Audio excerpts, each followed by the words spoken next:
Barra de Opinión presenta 57 millones de libros impresos con su nombre en la portada en 35 idiomas distintos. Como les decía, mis libros no son románticos, pero son optimistas, porque yo creo que el amor y la belleza cumplen una función esencial. Creo que existe el instinto de la belleza. La República de los Lectores de Isabel Allende es más poblada que cualquier otro país de habla hispana, descontando al Brasil. Según el Dalai Lama, la única esperanza de paz y prosperidad para el futuro está en manos de mujeres de Occidente. Porque a Isabel Allende le gustan los párrafos tupidos, donde la prosa se continúa largamente. Que no se trata de cambiar a las mujeres para que calcen en el mundo, sino cambiar el mundo para que le calce a las mujeres. Nuestra pesadilla es ser excluidas, porque solas somos vulnerables, pero juntas somos muy fuertes y florecemos.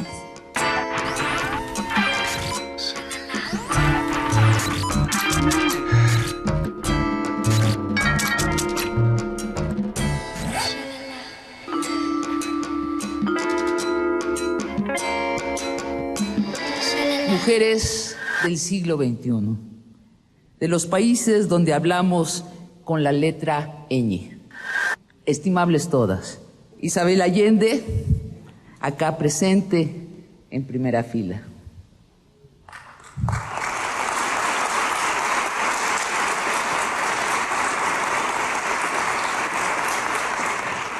Alemania, Argentina, Bélgica, Brasil, Canadá, Colombia.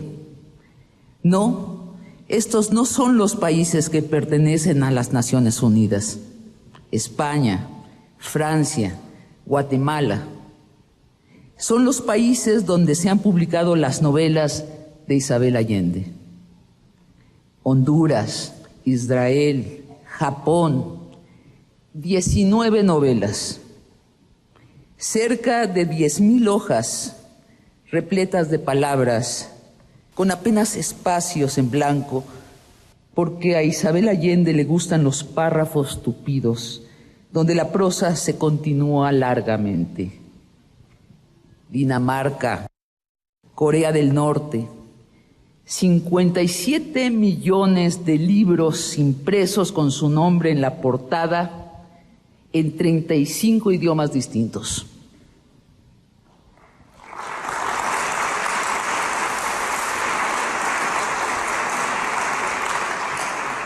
Solo en alemán, según me informa su editora alemana, Miche Strausfeld, sentada en una de estas butacas, 10 millones de libros con su nombre en la portada.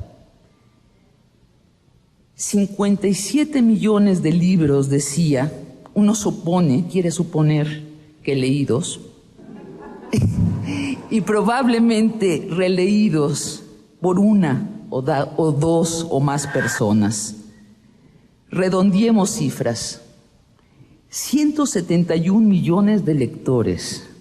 La República de los Lectores de Isabel Allende es más poblada que cualquier otro país de habla hispana, descontando al Brasil. ¿Cómo demonios, cómo ángeles o demonios se puede escribir tanto y que tus historias lleguen tan lejos? Yo he encontrado la clave. Humildemente lo digo, y como entre las acá presentes hay escritoras, artistas, críticas de arte, subasto la clave. Mentira, no la subasto, pero en verdad creo haber encontrado la clave, o una de las claves al menos.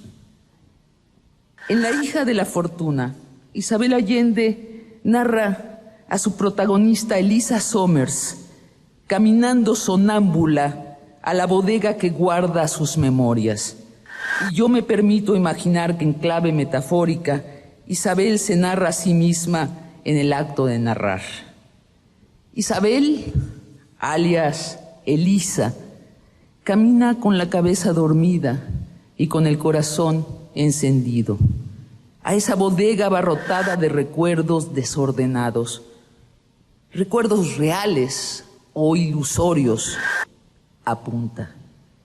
¿Qué tanta diferencia hay entre soñar y recordar?, se preguntaba Borges, y respondía: ninguna.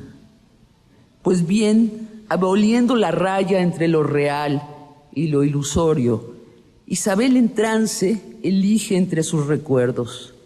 Despierta completamente le sería difícil, menciona al vuelo, pero así, guiada por el corazón, le es fácil y va eligiendo sus recuerdos reales o ilusorios, trazando su historia, movida por el puro deseo, por la pasión purísima de contar. Es tan fina su capacidad de sonámbula, ha sido tan finamente alargada, que aún encuentra el recuerdo antiquísimo de su madre adoptiva, inclinada sobre su primera cuna, una caja de jabones, viéndola dormir. Es tan fuerte su deseo de contar, que sigue avanzando dormida por la bodega y cruza la frontera de su nacimiento hasta memorias más antiguas, de generaciones pasadas. Ahí está su abuelo, avistando desde un barco los blancos Andes chilenos. Ahí está sus tatarabuelos, por primera vez frente a frente. Ella deposita su mirada en los ojos de él. Es tan apasionado su deseo de contar que cruza todavía otra línea entre lo propio y lo ajeno. Borra la odiosa línea de la propiedad entre lo mío y lo tuyo, como ahora mismo lo hago yo apropiándome del relato de Isabel para explicarme a Isabel. Borra, decía, la odiosa línea de la propiedad y camina por esa bodega larguísima que más bien se revela que es un túnel y cuenta, como de memoria, los recuerdos de otros, incluso recuerdos de aquellos que no conoce, pero de quienes lo conoce todo. El 8 de enero de 1983, Isabel Allende empezó a teclear en la cocina de su casa de Caracas, Venezuela, una nueva novela con las obras completas de Pablo Neruda bajo la máquina de escribir, para que inspiraran a sus hojas por ósmosis. Sabía su tema: las víctimas del terror de la dictadura del general Pinochet en Chile. Tenía una gruesa carpeta repleta de recortes de periódico que había almacenado durante 10 años. Contaba con un par de libros y con grabaciones de Amnistía Internacional. Los personajes los había calcado de personas que conoció de cerca o de lejos en su natal Chile. Los eventos que tecleaba habían ocurrido de cierto, pero en algún momento la realidad no le bastó y cruzó la raya entre lo verídico y lo imaginado. En especial en una secuencia crucial del relato, su imaginación pareció desbocarse. Los protagonistas viajan en motocicleta una noche donde rige el toque de queda. Guiados por la pura pasión, cruzan el cerco de una mina cerrada por los militares. Con picos y palas excavan y encuentran cadáveres, personas asesinadas. Toman fotos y regresan sobre su ruta para entregárselas al cardenal de Santiago, que ordena entonces abrir la tumba colectiva. Publicada ya de amor y de sombra, algún crítico se detuvo en esta historia y la llamó imposible e irresponsable. Al imaginar lo imposible, Isabel era irrespetuosa con el dolor de las personas reales que padecían en Chile. Este es el desenlace de la anécdota que narra la autora en su libro Paula. Al regresar Isabel por fin a su ciudad de origen, Santiago de Chile, en 1988, una noche un sacerdote pidió hablar con ella en su casa y le contó que él era el hombre del relato imaginado por ella. En secreto de confesión, este sacerdote se había enterado de la tumba clandestina, había viajado a ella en una motocicleta. Sí, durante el toque de queda nocturno, la había abierto a pala y pico y había llevado las fotos al cardenal. ¿Cómo supo usted lo que yo hice tan secretamente?, quería saber el sacerdote. Esto es lo que Isabel Allende le respondió: me lo soplaron los muertos.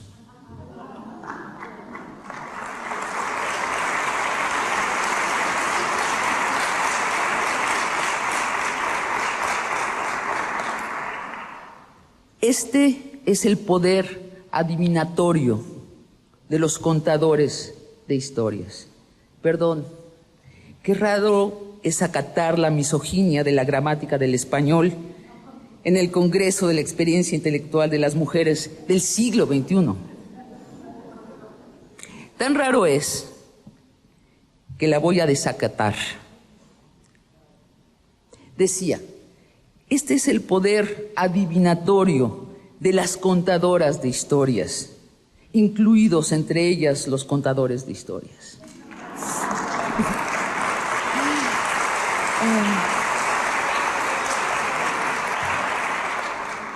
¿Cuál es la diferencia entre un relato ocurrido en el largo túnel de la imaginación de una contadora y un relato ocurrido en lo real? Borges diría: la diferencia es solo cuestión de tiempo. Si puede narrarse, es que puede ocurrir. Si están las piezas para narrarse, es que está por suceder o ya está sucediendo. Lo sabían los profetas, las profetas, perdón, de tiempos y geografías bíblicos, en cuyos sueños, qué curioso, siempre en sueños, se les revelaba la historia del porvenir.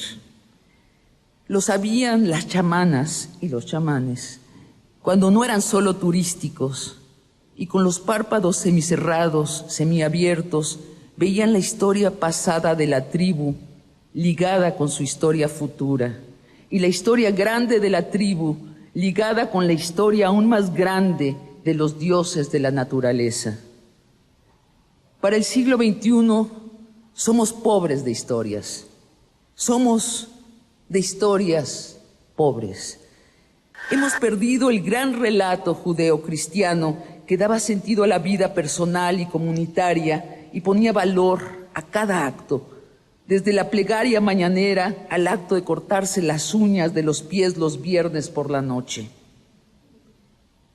Para el siglo XXI, los relatos épicos de las ideologías también se han esfumado, y con ellos los paraísos sociales presentidos. Estamos tal vez en tránsito a nuevos relatos que religuen el pasado y el futuro, lo humano y lo planetario y lo galáctico. Mientras tanto, únicamente tenemos las historias de las escritoras, incluidos los escritores, por supuesto. Y no de todas y todos, las historias de esos cuantos que en cada generación se arriesgan a adentrarse profundamente en el túnel de los recuerdos y los sueños de la era y cuentan las historias que borran las odiosas líneas entre lo tuyo y lo mío y entre el sueño y lo real, como por supuesto los relatos de la pasionaria del idioma de la ñ, a quien estoy por cederle este micrófono, la chamana de los 171 millones de lectores. Con ustedes, Isabel Allende.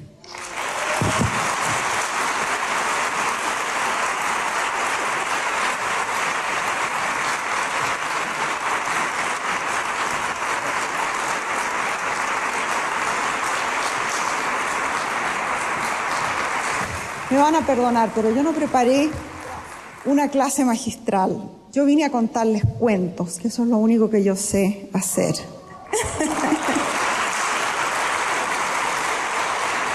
Bueno, y muchas gracias por incluirme en esta reunión de mujeres fuertes. Yo tengo un amigo muy buen mozo que se parece a Antonio Banderas, que dice que las mujeres modernas son como los teléfonos celulares, multifuncionales, delgadas y siempre actualizándose. Bueno, por desgracia, mi amigo es un cura jesuita que está trabajando en Burundi. Imagínate qué pérdida, qué desperdicio, por Dios. Según el Dalai Lama, la única esperanza de paz y prosperidad para el futuro está en manos de mujeres de Occidente. Por primera vez en la historia, hay millones de mujeres como ustedes y como yo, educadas, con derecho a la salud y con recursos, que estamos conectadas y estamos dispuestas, decididas a cambiar el mundo. No estamos solas. Millones de hombres nos acompañan, casi todos jóvenes, porque son nuestros hijos y nuestros nietos. Los caballeros de edad hay que esperar que se mueran, no tienen remedio. Se van a...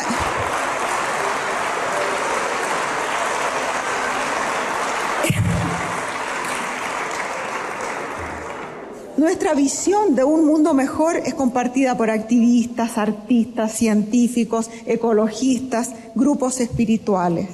Y tenemos mucho trabajo por delante, señoras. Hay que limpiar la casa.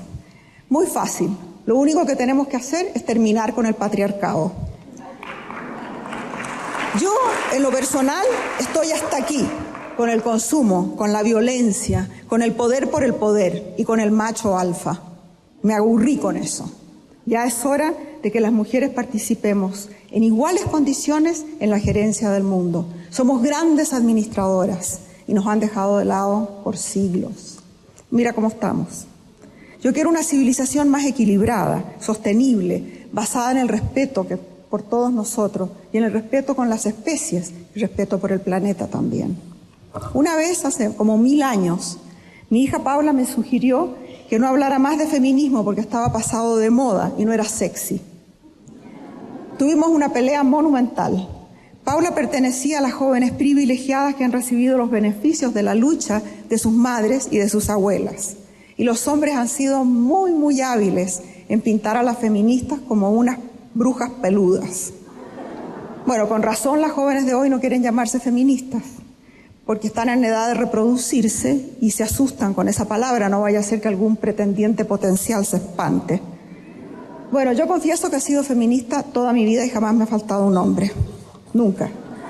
Empecé a ser feminista antes que la palabra llegara a Chile, ya que estoy vieja ya.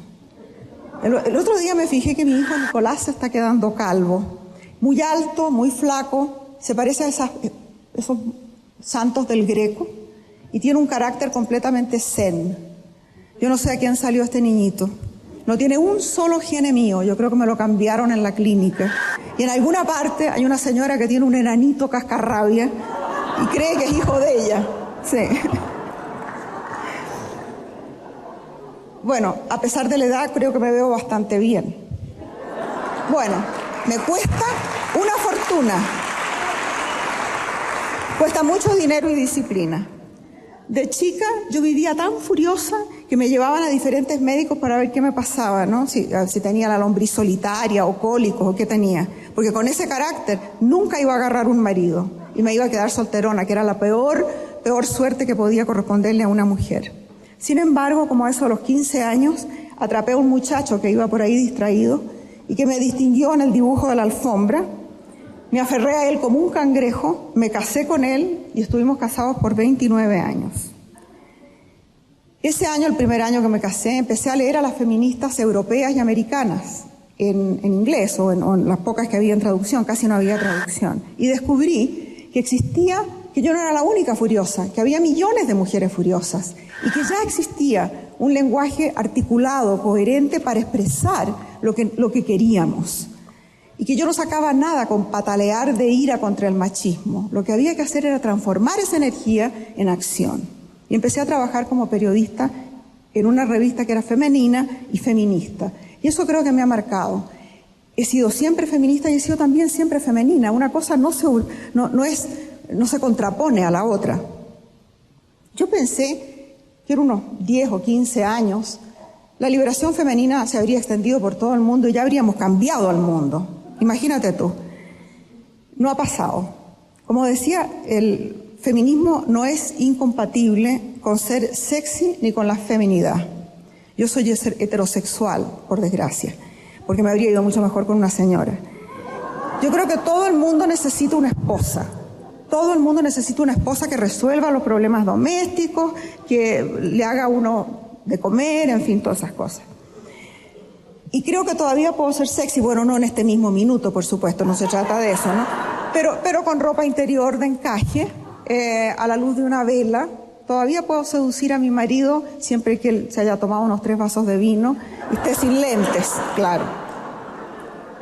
Si la palabra feminismo les da susto, busquemos otra. Por ejemplo, llamémonos Afroditas o lo que quieran. El nombre da lo mismo, pero lo importante es hacer el trabajo que tenemos que hacer, porque nuestras hermanas en el resto del mundo nos necesitan. Nosotros somos las mujeres educadas y con recursos que podemos ayudarlas. No pueden cerrarse a esa verdad. Cuando se inventó la píldora anticonceptiva, que yo no me acuerdo qué año fue, pero fue más o menos en la época en que yo era adolescente, yo supuse que el fin del patriarcado era inevitable, porque ahora podíamos tener control al menos sobre nuestros cuerpos, ¿no? Bueno, pero medio siglo más tarde, mire dónde estamos. Todavía se está discutiendo el derecho al aborto, el derecho a los anticonceptivos se están discutiendo en Estados Unidos. ¿Y quiénes lo discuten? Unos caballeros en el Congreso que tienen un muy buen sueldo y seguro médico, y los curas. Unos ancianos célibes que no han mantenido una familia en su vida y que además usan polleras para trabajar. No deberían tener derecho a opinar. ¿Acaso las mujeres decidimos la vasectomía o el Viagra? No, ¿verdad? Entonces ellos no pueden opinar. Con cualquier pretexto, los derechos de las mujeres son atestados. Guerra, fundamentalismo, dictadura, crisis económica, lo que sea. La primera en sufrir es siempre la mujer. En los Estados Unidos, como les decía, en este mismo momento están en juego cosas esenciales y me da indignación que todavía en el siglo XXI estemos en esto. Yo tengo una fundación que la maneja mi nuera Lori, que está ahí. Lori es la mujer de Nicolás, que yo la elegí. Este es un matrimonio arreglado. No, sí es verdad, es un matrimonio arreglado, porque cuando mi hijo estaba casado con otra señora, se separaron, en fin, y se quedó con 3 bebés en pañales. Bueno, y no estaba saliendo con nadie, y entonces yo pensé, bueno, me corresponde, ¿no? Entonces empecé a buscar, pero no es fácil encontrar en nuestra sociedad mujeres disponibles así, eran todas de mi edad. Y claro, a mí me parece que es muy conveniente que la mujer sea mayor que el hombre, pero no tanto. Y entonces si había, por ejemplo, una fila, yo estaba firmando libros, yo veía la que le podría gustar a Nicolás y le pedí el número de teléfono. Ya sé, ese sistema no funcionó muy bien porque era muy lento. Pero finalmente encontré a Lori. Y Lori ha resultado no solamente la mujer ideal para Nicolás y la madre de los niños y todo eso, sino que además maneja mi fundación. Y esta fundación está dedicada a ayudar a mujeres y a niñas en diversos lugares del mundo, siempre entre los más pobres de los pobres, en las áreas de salud, educación y protección. Si quieren averiguar un poco de la fundación, y no estoy pidiendo que me den fondos, pongan mi nombre en Google y lo primero que sale es la fundación. Gracias a esta fundación he conocido mujeres extraordinarias, que son los personajes de mis novelas, no las invento. Ahí están. Y esa visión que yo tuve a los 15 años, de que podía haber un mundo mejor, un mundo más justo, me lo confirman día a día estos personajes femeninos extraordinarios que a través de mi fundación puedo conocer. Porque no se trata de cambiar a las mujeres para que calcen en el mundo, sino cambiar el mundo para que le calce a las mujeres.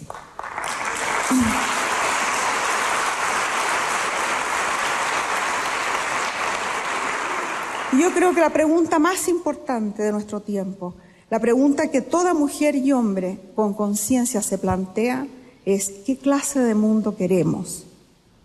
Con la Fundación he aprendido que con un poco de ayuda y de solidaridad se puede hacer muchísimo. Si una mujer que vive en la miseria recibe educación de algunos recursos, para ganarse la vida y para tener un poquito de independencia, invierte todo en sus hijos. Si se levanta y mejora el estatus de esa familia, mejora la comunidad, la aldea y eventualmente el país. Los países más atrasados del planeta son aquellos donde la mujer está más sometida. Esta verdad que es evidente, que la ayuda que uno le da a las mujeres es la que realmente tiene efecto, es ignorada por los gobiernos y ignorada por la filantropía. Por cada dólar que se le da a los programas de mujeres, se le dan $20 a los programas de hombres. 9 de cada 10 programas de desarrollo son para varones, para niños varones. ¿Saben cuánto va a dar a las niñas? 2 centavos por dólar. Las mujeres somos el 51% de la humanidad. Hacemos 2/3 del trabajo del mundo y poseemos menos del 1% de los recursos. Bueno, ¿cómo no me va a dar rabia? Todo esto me hace hervir la sangre, igual como me hervía a los 15 años. Las cosas no han cambiado tanto. Bueno, pero yo les iba a contar historias. Empecemos por ahí. ¿Por qué esto es tan seca? Este país es muy seco.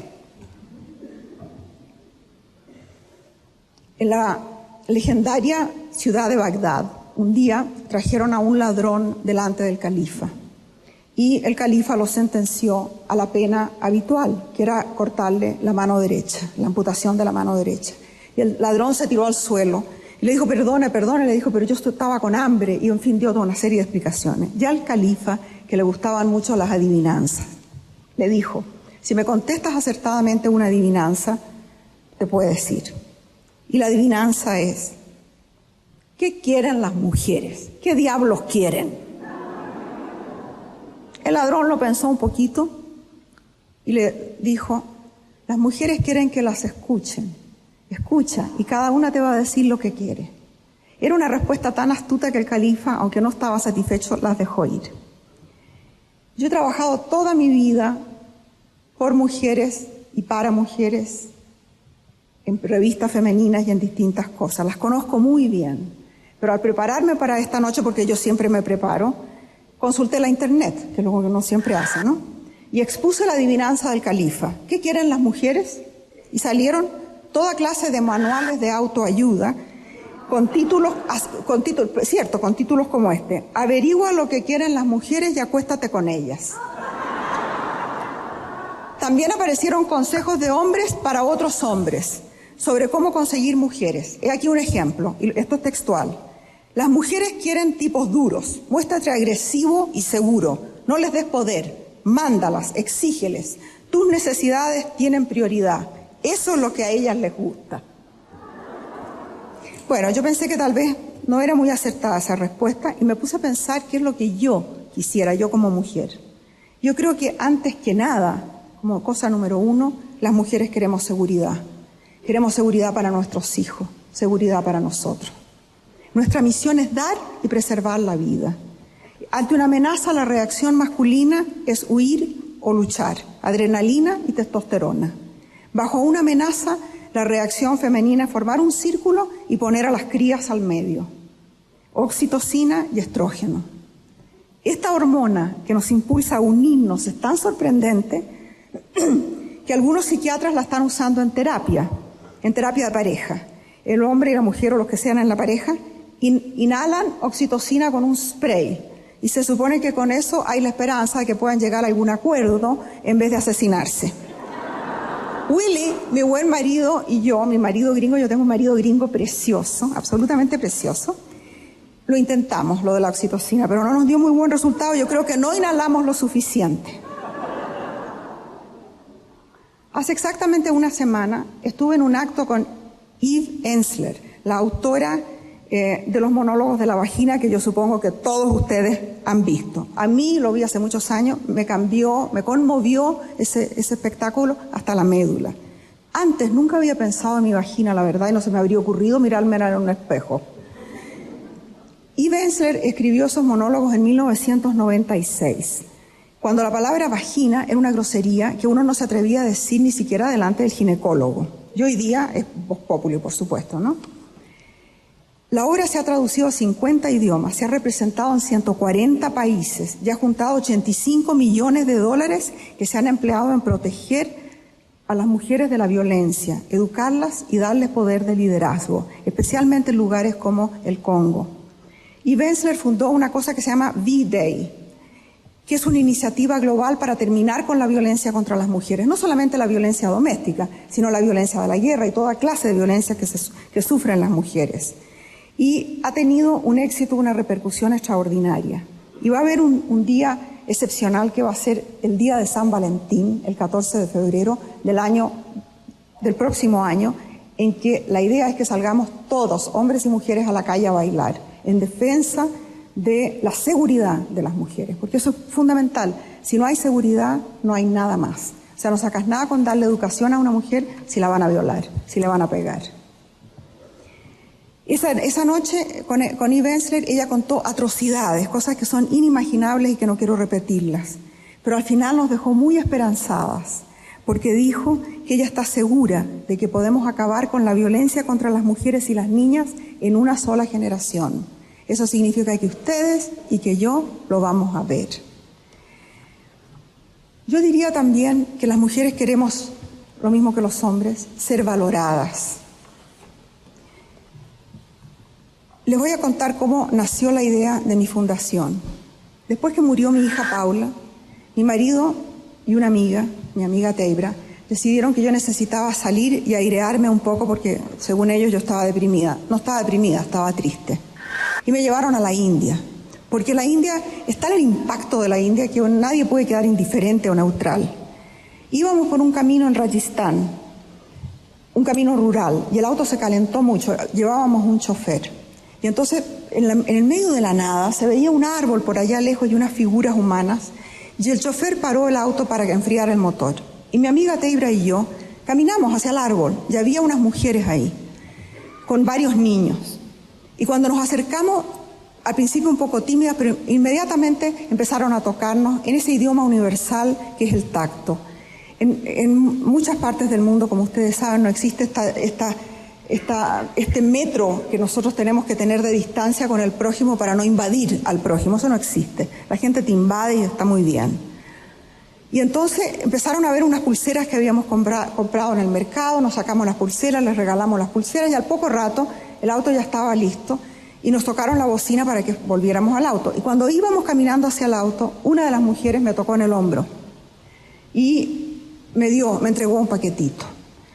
Y yo pensé, me está dando algo a cambio de las pulseras, me sentí pésimo y le digo, no es necesario. Y ella insistió y me lo puso en las manos. Y yo abrí estos harapos porque eran unos trapos y adentro había un bebé recién nacido. Yo no recuerdo muy bien cómo fueron los minutos siguientes, pero recuerdo que más o menos que el chofer llegó corriendo, tomó el bebé, se lo devolvió a la madre que no lo quería recibir y me arrastraron al auto y ya cuando me vine a dar cuenta íbamos por el camino. Y cuando logré sacar la voz, digo, ¿por qué me quería dar su bebé? Y el chofer dijo, era una niña, ¿quién quiere una niña? Y ese fue el momento en que supe a qué iba yo a dedicar el resto de mi vida. Y a qué iba a dedicar los recursos que tengo, que son muchos. No solo los recursos económicos, los recursos de poder hablarles a ustedes esta noche. Ese recurso lo iba a emplear en tratar de salvar a otras niñas, ya que a esa no la pude salvar. Y esa niña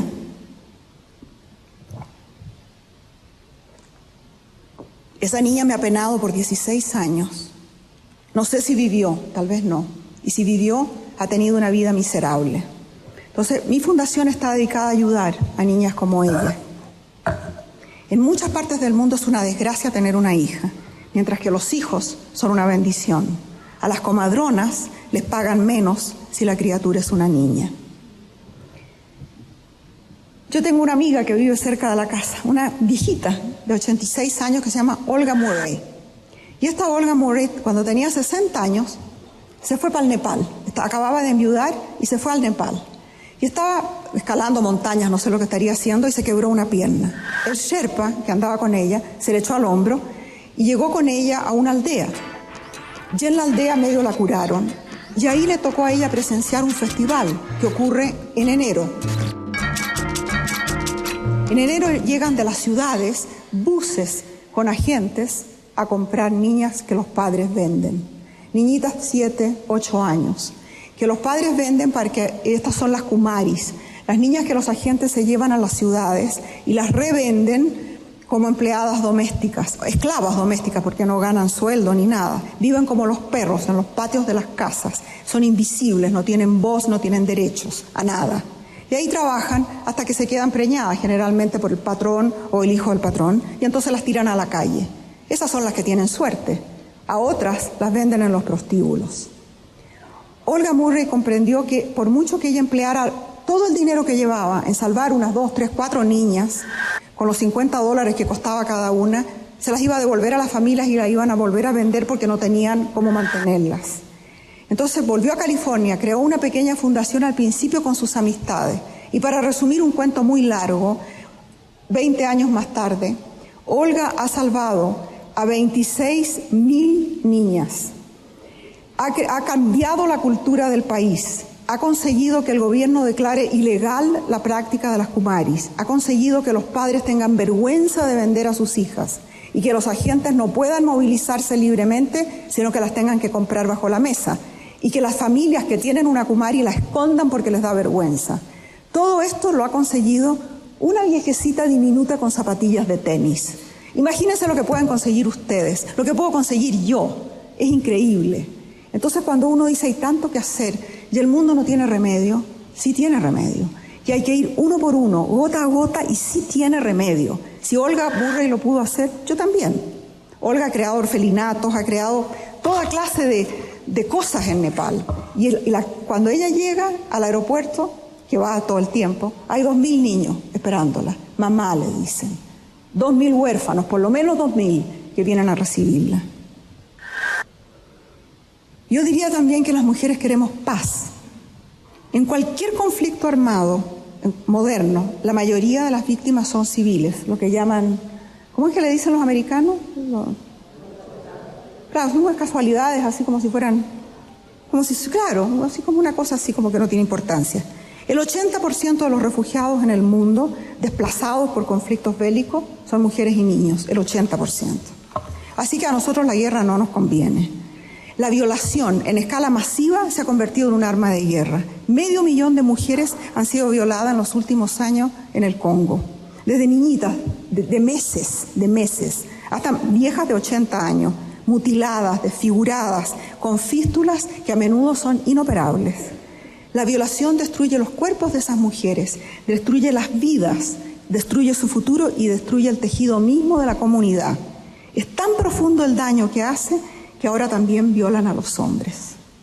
Por medio de la violación, las milicias y los soldados quiebran la voluntad y el alma de la población civil. Las víctimas sufren horribles traumas físicos y psicológicos y quedan manchados para siempre.